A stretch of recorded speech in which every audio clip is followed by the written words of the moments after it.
नमस्कार, मैं हूं शम्स ताहिर खान और आप देख रहे हैं वारदात। 13 साल के एक बच्चे को किडनैप करने के बाद किडनैपर उसे एक ट्रॉली बैग में डालकर कार की डिग्गी में रख देते हैं। किसी तरह पुलिस किडनैपर तक पहुंच जाती है, लेकिन जब तक कार की डिग्गी खोली जाती, दम घुटने की वजह से बच्चे की मौत हो जाती है। अब इसके बाद यूपी पुलिस का एनकाउंटर शुरू होता है और जब तक ये एनकाउंटर खत्म होता तब तक 8 के 8 किडनैपर अपने अपने पैर पर गोली खा चुके थे। पहली तस्वीर, दूसरी तस्वीर, तीसरी तस्वीर, चौथी तस्वीर, पांचवी तस्वीर, छठी तस्वीर, सातवीं तस्वीर, आठवीं तस्वीर।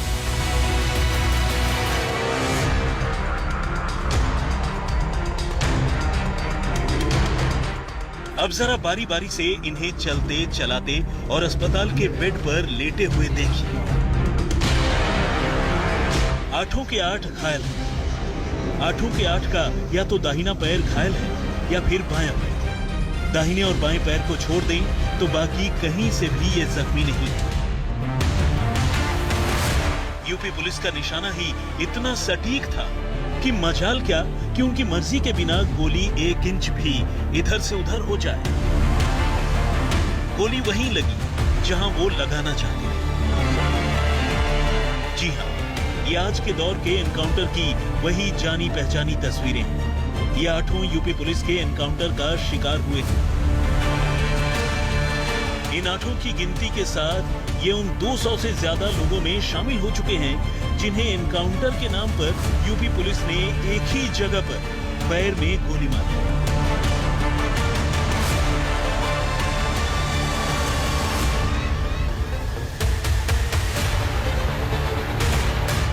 यूपी पुलिस के इस ओपन सीक्रेट एनकाउंटर के सच के बारे में इससे ज्यादा कुछ कहने की जरूरत नहीं है।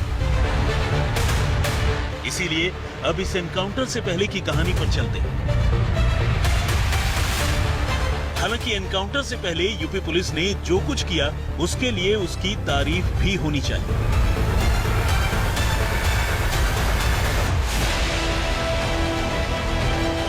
दिल्ली से करीब 400 किलोमीटर दूर यूपी के औरैया जिले के एरवा कटरा में सराफा कारोबारी शकील अपने परिवार के साथ रहते हैं। होली से 2 दिन पहले शनिवार को शकील का 13 साल का बेटा सुभान दोपहर को अपने दोस्तों के साथ क्रिकेट खेलने घर से बाहर निकला था, लेकिन देर शाम तक वो घर नहीं लौटा।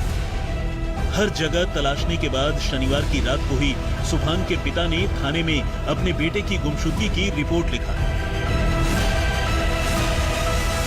शकील जो कि सर्राफा व्यापारी हैं, उन्होंने सूचना दी कि उनका बेटा सुभान वो लगभग 3 बजे खेलने गया था अगल बगल के ही रहने वाले लोगों के साथ और अब तक लौटा नहीं है। वो काफी देर तक घूमते रहे। उन्होंने जो भी संभावित स्थान थे और जो भी उसके दोस्त थे उन सबसे पता कर लिया, लेकिन उनको जब बच्चा नहीं मिला तो देर रात्रि आके पुलिस को सूचना दी।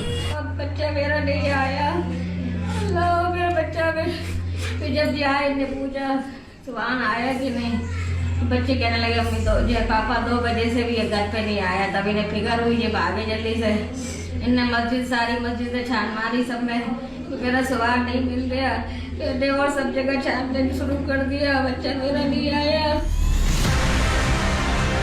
रिपोर्ट लिखने के बाद औरैया पुलिस तुरंत हरकत में आती है। घर वालों से पूछताछ करने पर पता चलता है कि इधर कुछ वक्त से पड़ोस में रहने वाला रियाज उर्फ मुन्ना सुभान के करीब आने की कोशिश कर रहा था।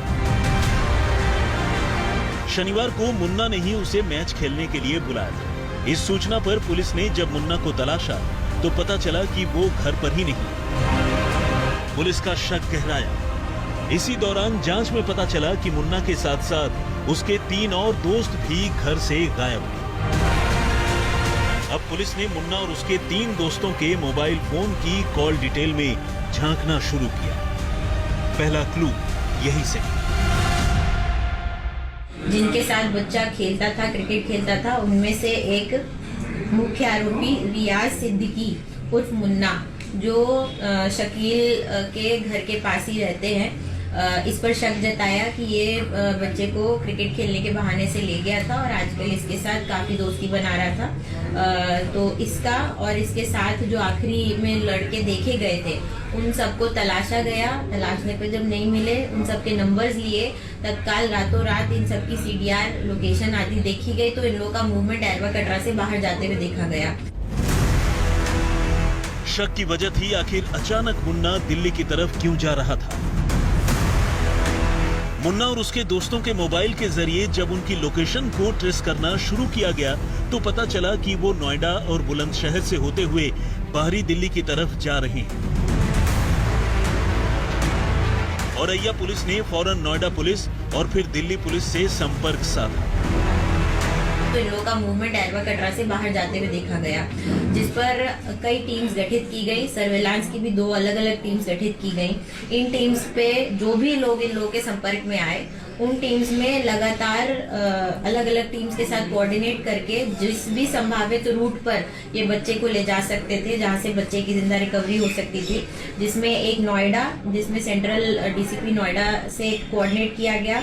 एक बुलंदशहर रूट पे भी बात की गई, जिसके बाद मुख्य रूप से DCP आउटर दिल्ली के DCP IPS जिमी चीमान सर से बात की गई। इस दौरान औरैया पुलिस ने पाया कि मुन्ना लगातार 4 लोगों से फोन पर बातें कर रहा है और वो चारों दिल्ली के अपराधी हैं। ये इनपुट औरैया पुलिस ने दिल्ली पुलिस से साझा किया। अब दिल्ली पुलिस दिल्ली के उन चारों बदमाशों के मोबाइल के जरिए उनकी लोकेशन ट्रेस करने में जुट गई। इसी दौरान उन्हें पता चला कि उन चारों की लोकेशन दिल्ली के पश्चिम बिहार इलाके में है।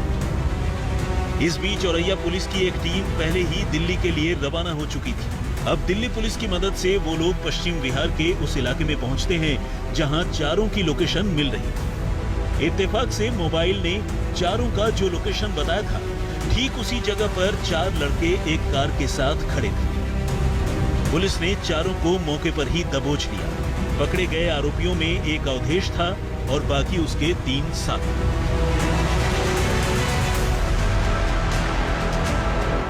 दरअसल सुभान को अगवा करने के बाद मुन्ना अपने 3 साथियों के साथ औरैया से दिल्ली पहुंचा था। दिल्ली आने के बाद उसने सुभान को अवधेश और उसके गैंग के हवाले कर दिया। प्लान यह था कि सुभान के घर वालों से जब फिरौती की रकम मिल जाएगी तब सुभान को दिल्ली में ही रिहा कर दिया जाएगा, जबकि फिरौती की रकम औरैया के ही एक जंगल में वसूलने का प्लान था। मुन्ना सुभान को अवधेश गैंग के हवाले कर पुलिस से बचते बचाते वापस औरैया पहुंच चुका था। दिल्ली पुलिस को अवधेश और उसका गैंग तो मिल गया, लेकिन मुन्ना और सुभान का मिलना अभी बाकी था। इसी के बाद अवधेश से सुभान के बारे में पूछा गया तो उसने बताया कि सुभान उनकी कार की डिग्गी में।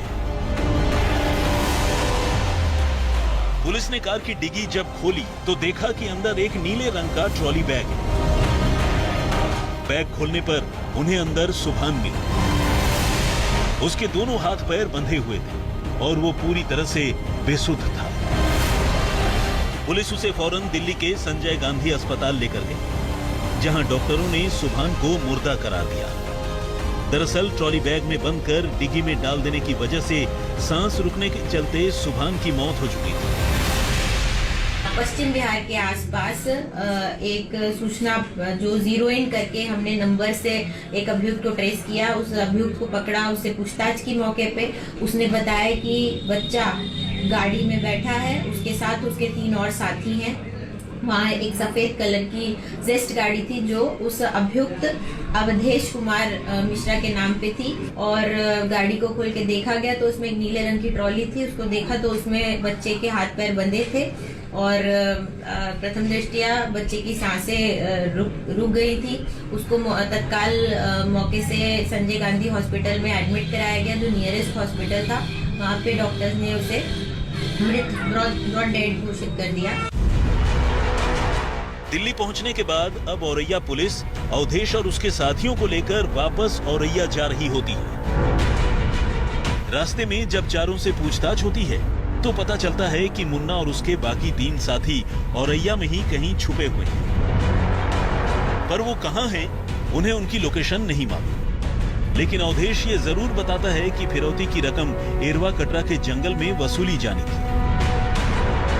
इस जानकारी के बाद अब औरैया पुलिस अवधेश से कहती है कि वो फोन कर मुन्ना को उसी जंगल में बुला।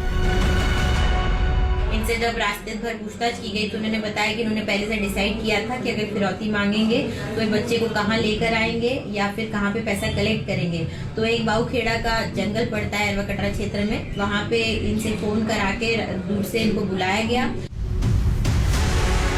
सोमवार को शहर के एरवा कटरा जंगल में पुलिस की कई टीमें अवधेश और उसके साथियों को लेकर पहले ही पहुंच जाती है। अब यहां से पुलिस की कहानी शुरू होती है। पुलिसिया कहानी यह है कि जंगल में छुपे मुन्ना और उसके साथी जैसे ही अवधेश और उसके साथियों को पुलिस की हिरासत में देखते हैं, वो मामला समझ जाते हैं। इसके बाद वो पुलिस टीम पर गोलियां चलाने लगते हैं। मुन्ना और उसके साथियों को गोली चलाता देख पुलिस हिरासत में पहले से ही मौजूद अवधेश और उसके बाकी 3 साथी भी पुलिस हिरासत से निकल भागते हैं। पुलिस फिर गोली चलाती है और मुन्ना और अवधेश समेत सुभान की किडनैपिंग में शामिल 8 के 8 आरोपियों को गोली लगती है पैर। उस मुन्ना खान की टीम जो आई, उस टीम ने घात लगाए बैठे थे। इन सभी के पास शस्त्र थे। इन्होंने पुलिस की टीम को अपने साथियों के साथ देखा तो इन्होंने फायर करना शुरू कर दिया। पुलिस की 2 गाड़ियों पे गोली लगी। पुलिस ने सिखाए हुए तरीके से जब पहले से घेराबंदी की, घेराबंदी करने पर इन लोगों को अटैक करके जब पकड़ने लगे तो जो पकड़े हुए अभियुक्त थे दीपक, जतिन, रवि और अवधेश, इन लोगों ने भी झटका देकर भागने का प्रयास किया गया। सभी लोगों को सिखाए हुए तरीके से न्यूट्रलाइज किया गया है। इस एनकाउंटर में हमेशा की तरह पुलिस की गाड़ियों पर भी कुछ गोलियां लगी और 3 पुलिस वाले जख्मी भी हुए। हालांकि जख्म मामूली है। सूर्य शर्मा, औरैया, आज तक।